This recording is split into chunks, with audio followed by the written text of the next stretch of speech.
Okay, so the first tips is actually just using the brush tool in Lightroom. It's really underrated. I know everyone knows of it, but you can do so much. So what I usually do is just to paint in the car and then go from there. So the next tips is the radial filter. Again, something everybody knows of, but I don't really think they know the real power of it.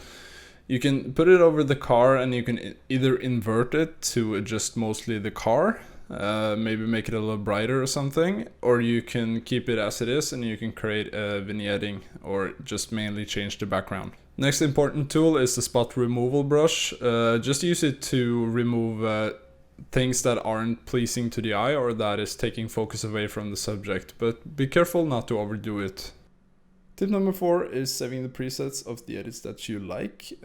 Since you liked it before, you might want to keep that style or keep that Instagram feed on fleek, so save your presets. Next tip is don't overdo the clarity. A lot of people do this. I've used to do this. They use way too much clarity and texture in their photos, but it doesn't really look good.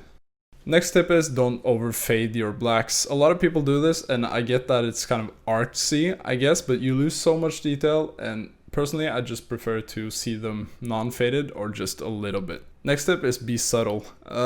Overdoing your edits way too much doesn't look good. Like, you can do creative edits and that's fine, but be careful when you do them and be sure to be subtle. If you overexpose your image, it doesn't help that much to take down the highlights. You should rather sky replace instead.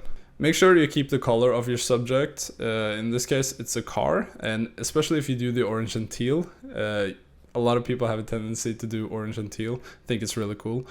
But make sure that your subjects stay the same color. It goes for portraits and it goes for cars.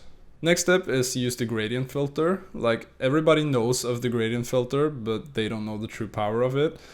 And it can do amazing things to pop your image or pop your subject a lot. How you should use it varies a lot depending on the subject or depending on the photo. So you just have to play around with it a little bit.